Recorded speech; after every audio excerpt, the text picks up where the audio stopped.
오늘 이 저녁 시간 함께 읽을 하나님의 말씀 시편 47편 3절에서 4절 그리고 7절에서 8절까지의 말씀입니다.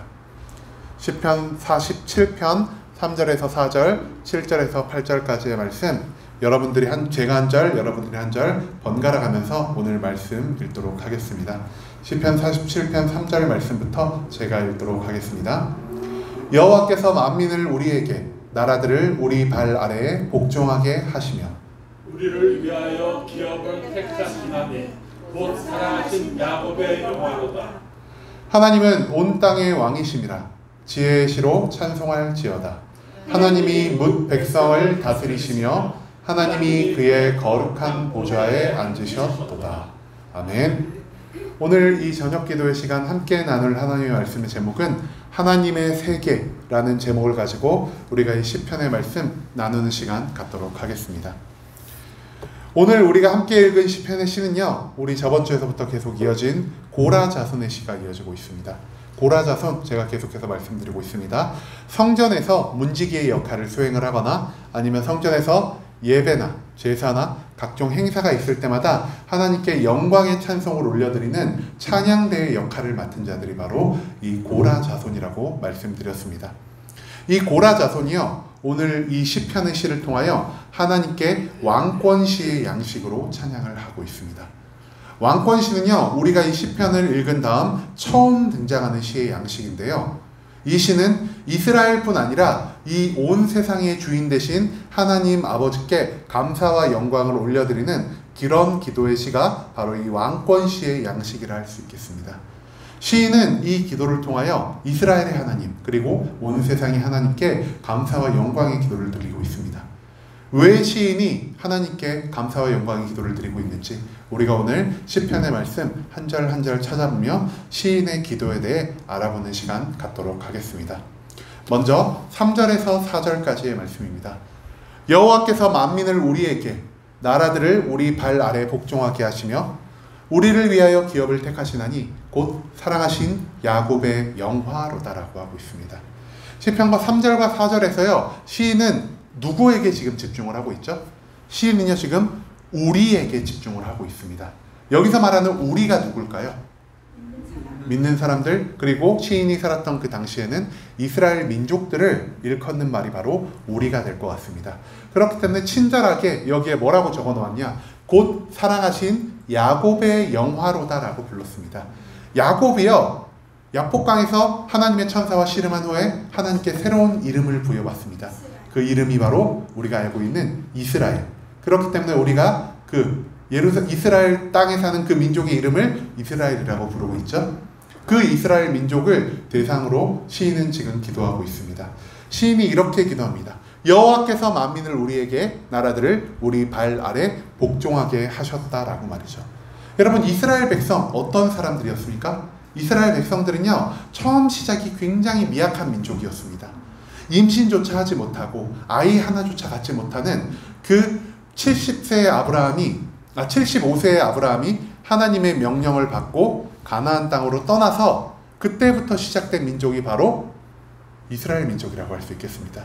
아브라함은 100세의 아들을 낳았고 그 아들이 아브라함과 이삭과 야곱의 하나님이 되었고 그 아브라함과 이삭과 야곱의 하나님이 그들을 애굽으로 인도하셨습니다. 그리고 애굽에서 몇백 년 동안 그들이 노예로 종살이를 하게 되죠.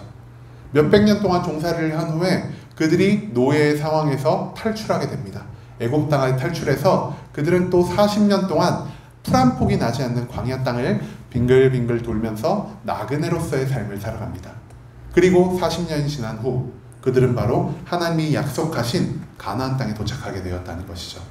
그들은요, 노예로 살았던 자들입니다. 그들은 방황하는 자들이었습니다. 그들의 시작이요, 너무나 멋있는 영웅적인 이야기로 시작한 것이 아니라 가정 하나가 완전히 무너질, 나의 대가 끊어질 위기에서 시작한 그런 정말 볼품없고 나약한 사람으로부터 시작한 자격 없는 민족, 이 세상에서 가장 연약한 민족, 그것이 바로 이스라엘이었습니다. 하지만 그 이스라엘이요, 약속의 땅 가나안을 하나님에 의해서 선물로 받게 됩니다. 그랬기 때문에 시인이 이렇게 기도합니다. 여호와께서 만민을 우리에게 나라들을 우리 발 아래에 복종하게 하셨다라고 말이죠. 하나님이 하셨습니다. 가나안 땅에 들어가서 치르는 모든 전쟁을 그들이 승리할 수 있었던 이유, 하나님이 그들을 승리하게 하셨기 때문입니다. 하나님이 이스라엘의 하나님이 되셔서 가장 앞서서 전쟁에 나가주시고, 하나님이 이스라엘의 하나님이 되셔서 이스라엘에게 모든 축복과 모든 것을 공급하여 주시고, 하나님이 이스라엘의 하나님이 되셔서 그들을 모든 대적의 소나기에서 보호하여 주셨기 때문에 이스라엘은 지금 이때까지 이르러 굉장히 크고 강성한 나라가 될 수 있었다고 시인은 고백하고 있습니다. 그러면서 4절 말씀에서 시인이 이렇게 말하죠. 하나님이 우리를 위하여 기업을 택하셨다라고 말이죠. 하나님이 이스라엘을 택하셨습니다.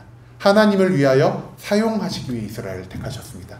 그렇기 때문에 이스라엘의 모든 역사는요, 그 시작부터 끝까지 하나님과 함께하는 역사를 할 수 있겠습니다. 이스라엘의 모든 역사는 하나님의 능력이 이 세상에서 어떻게 드러나는지에 대해 보여주고 있는 그러한 역사를 할 수 있겠습니다. 그렇기 때문에 그들이 이 하나님을 뭐라고 부르죠? 우리 하나님, 이스라엘의 하나님, 아브라함과 이삭과 야곱의 하나님이라고 그들이 하나님을 부른다는 것입니다. 이스라엘 백성들에게 하나님은 나와 관계를 맺은 하나님, 오직 유일하신 분, 나의 하나님으로 그들이 인식하고 있었다는 것을 우리가 기억하길 소망합니다. 그런데요, 7절, 8절의 말씀에 이르러서 시인의 기도가 약간 변화합니다. 여태껏 3절과 4절에서 이 시인이 하나님이 지키시는 분, 하나님의 소유가 된 그 백성들을 누구라고 표현했다 그랬죠? 우리 이스라엘 백성이라고 표현을 했다면요, 7절과 8절에서는 그 대상이 변화한다는 것입니다. 7절과 8절에서 시인 이렇게 기도합니다. 하나님은 온 땅의 왕이심이라 지혜의 시로 찬송할지어다. 하나님이 뭇 백성을 다스리시며 하나님이 그의 거룩한 보좌에 앉으셨도다라고 합니다. 여기서 하나님은 어떤 하나님으로 나오죠? 온 땅의 왕으로 등장합니다. 또한 하나님이 다스리시는 백성이 단순히 이스라엘에 국한되지 않고요, 뭇 백성, 즉 이 세상에 있는 모든 백성들을 다스리신다고 말하고 있습니다. 여러분, 하나님이 천지를 창조하실 때 하나님이 천지창조, 말 그대로 천지창조가 무엇이죠? 하늘과 땅 사이에 있는 그 모든 것들을 하나님이 다 창조하셨습니다. 하나님은요, 딱 가나안만 떼서 나는 가나안만 창조할 거야 하고 가나안만 창조하시고, 그 외에 나머지 다른 땅은 하나님 외에 다른 신들이 창조를 했을까요? 아니라는 것이죠. 하나님이 천지를 창조할 때 나는 이스라엘 백성만 만들 거야 라고 생각하시어 이스라엘 백성만 만드시고 다른 민족들은 다른 신이 창조를 했나요? 아니라는 것입니다. 하나님이요, 모든 것을 창조하셨습니다. 이스라엘도 하나님이 창조하셨고요, 이스라엘 주변에 있는 나라도 하나님이 창조하셨고요, 이스라엘과 이스라엘 주변에 둘러싼 그 모든 나라들의 하늘과 땅과 자연과 바다, 그 모든 것들이 하나님이 창조하지 않으신 것들이 없다는 것입니다. 또한 하나님은요, 모든 백성들을 창조하셨습니다. 이스라엘도 창조하셨고요, 이스라엘이 원수같이 여기던 바빌론 사람들도 하나님이 창조하셨고요, 아시리아 사람들도 하나님이 창조하셨고요, 한국인도 하나님이 창조하셨고요, 하나님이 창조하시지 않은 민족이 존재하지 않습니다. 모든 민족을 하나님이 창조하셨고 모든 세상을 하나님이 창조하셨습니다. 그렇기 때문에 하나님은 모든 백성의 하나님, 모든 나라의 하나님이 되신다는 것을 시인은 지금 말하고 있다는 것입니다. 하나님이 가나안만 창조하시고 하나님이 이스라엘만 창조하셨다면 하나님은 이스라엘만의 하나님이 되셨을 것입니다. 하지만 하나님은 이 온 세상을 창조하셨습니다. 그렇기 때문에 하나님은 온 세상의 하나님이 되실 자격과 능력이 있으신 분이라는 사실을 시인은 이 시편의 7절과 8절 말씀을 통해 우리에게 알리고 있다는 것입니다. 하나님은요, 자기가 창조하신 모든 것들을 사랑하십니다. 물론 하나님이 선택한 민족, 하나님께 찬양과 제사와 영광을 돌리는 이스라엘 백성을 하나님이 사랑하시긴 하지만 이스라엘 백성을 사랑하시는 것만큼 하나님을 믿지 않는, 하나님 앞에서 죄인으로 살아가는, 하나님을 떠나서 하나님을 모르고 살아가는 그 모든 민족들 또한 하나님이 여전히 사랑하고 계신다는 겁니다. 그렇기 때문에 하나님이요, 예루살렘에만, 이스라엘 땅에만 비를 내리고 그들에게만 양식을 공급하는 것이 아니라 하나님은 온 세계에 때에 따라서 비를 내리시고 때에 따라서 햇빛을 허락하시며 때에 따라서 그들이 필요한 양식과 의복과 살 집을 모두 공급하신다는 것입니다. 그렇기 때문에 온 세상 사람들이 하나님께 어떻게 해야 할까요? 온 세상 사람들은요, 하나님께 찬송해야 합니다. 하나님 감사합니다. 하나님이 나에게 이 모든 것을 주셨다는 것을 이제 내가 알았으니 내가 하나님께 찬양하며 나아가겠습니다. 그리고 그 찬양의 가장 선두에 누가 서 있어야 할까요? 그 선두에는요, 하나님을 믿는, 하나님을 아는, 나의 누리고 있는 그 모든 것이 하나님께 받은 것임을 깨달은 이스라엘 민족이 가장 먼저 하나님께 나와 하나님께 감사와 영광의 찬양을 돌려야 한다는 것이죠. 이스라엘 백성들이 마땅히 하나님을 찬양해야 되고, 이스라엘 백성들이 그러한 것처럼 온 세상의 민족들이 하나님께 감사하며 하나님께 영광을 돌리는 찬양의 소리를 높여야 한다라고 말하는 것이 바로 이 시편 47편 본문 가운데서 시인이 우리에게 알려주는 그 기도라는 사실을 우리가 기억하길 소망합니다. 여러분, 그런데요, 우리는 이렇게 생각할 때가 너무나 많습니다. 하나님은 나의 하나님이야. 하나님은 나의 하나님이고 우리의 하나님이고 우리 공동체의 하나님이야. 저 교회 밖에 있는 사람들, 우리 공동체 밖에 있는 사람들, 다른 교회 사람들에게는 하나님이 복을 내려주시되 조금만 내려주셨으면 좋겠어. 그리고 우리한테는 복을 어떻게 내려주셨으면 좋겠다고 말하죠? 풍성하게, 넘치도록, 흔들어 부을 곳이 없도록 하나님이 우리에게 복을 주실 것을 원하신다는 것입니다. 그런데요, 우리가 이제는 그렇게 생각하면 안 된다는 것이죠. 하나님은 우리를 사랑하십니다. 우리가 이 자리에 나와서 우리의 시간을 누리는 대신 하나님께 찬양하고 하나님께 기도하고 하나님의 말씀을 들음으로 하나님의 말씀대로 살아가려 하는 우리의 이 모습을 하나님께서 너무나 기뻐 받으십니다. 그렇기 때문에 하나님은 우리에게 복의 복을 넘치게 부어주시기를 원하시는 분이십니다. 하지만 하나님이 우리를 사랑하시고 우리에게 복을 허락하시는 만큼 하나님을 믿지 않는 저 세상 밖의 사람에게도, 우리 교회를 다니지 않는 다른 교회를 다니는 사람에게도, 내가 아니라 내 옆에 다른 믿는 사람들에게도 하나님은 똑같은 복을 예비하고 있다는 사실을 우리가 기억하길 소망합니다. 왜 우리가 우리에게만 복을 요구하고 나에게만 복을 요구하고 다른 사람들에게는 하나님이 복을 조금만 주셨으면 이라는 생각을 할까요? 바로 나의 이기심 때문입니다. 다른 사람과 나를 비교하면서요, 나의 것만을 더욱 챙기려 하는 그런 것이 나에게 있기 때문입니다. 창세기 3장 말씀에서도 말씀드렸지만 사람은요, 비교하는 존재입니다. 인간의 가장 첫 번째 죄는 하나님과 인간을 비교하는 마음, 그 비교의식에서 발생했다는 것을 제가 계속해서 말씀드리고 있습니다. 그렇기 때문에 이 세상 사람들에게 하나님이 모두 똑같은 복을 허락하신다면 나는 그것만으로 만족하지 못할 겁니다. 왜냐? 나는 항상 나와 누군가를 비교하기 마련이거든요. 내가 100만 원을 받았다 해도 내 옆에 사람이 똑같이 100만 원을 받았다면 나는 그것으로 만족하지 못하는 사람이라는 것입니다. 그렇기 때문에 우리는요, 내 주변 사람이 나와 같은 복을 받되 나보다 적은 복을 받기를 원합니다. 저들이 10만 원을 받을 때 내가 100만 원을 받기를 원하고요. 저 사람의 아들이 저 사람들의 아들이 어디냐, 건국대를 갔다고 치면은 내 아들은 서울대를 가기를 원합니다. 그것이 인간의 솔직한 나약한 모습 아니겠습니까? 하지만 오늘 시를 통하여 시인은 이렇게 말합니다. 하나님은 너만의 하나님이 아니야. 하나님은 우리 민족만의 하나님이 아니야. 하나님은 온 세상의 하나님이야.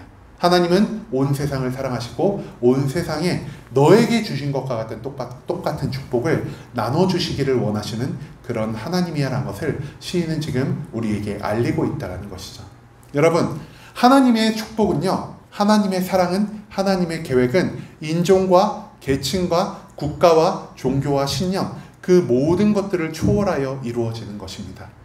그렇다면 우리 또한 하나님의 사람으로서, 하나님의 자녀된 자로서, 하나님의 왕같은 제사장으로서 어떠한 삶을 살아야 하겠습니까? 이게 말씀이 너무 길어서 제가 외우지를 못해서 좀 써왔습니다. 모든 사람을 향해서 우리가요, 혐오보다는 사랑을 나누는 삶을 살아야 할 것입니다. 다툼보다는 용서를 하는 삶을 살아야 할 것이고, 의욕보다는 서로를 믿는 삶을 살아야 할 것이고, 분열보다는 일치를, 배제보다는 포용을 나눌 수 있는 공동체가 되어야 할 것입니다. 왜냐? 하나님이 나의 하나님이 아니라, 우리들만의 하나님이 아니라 온 세상의 하나님이시기 때문입니다.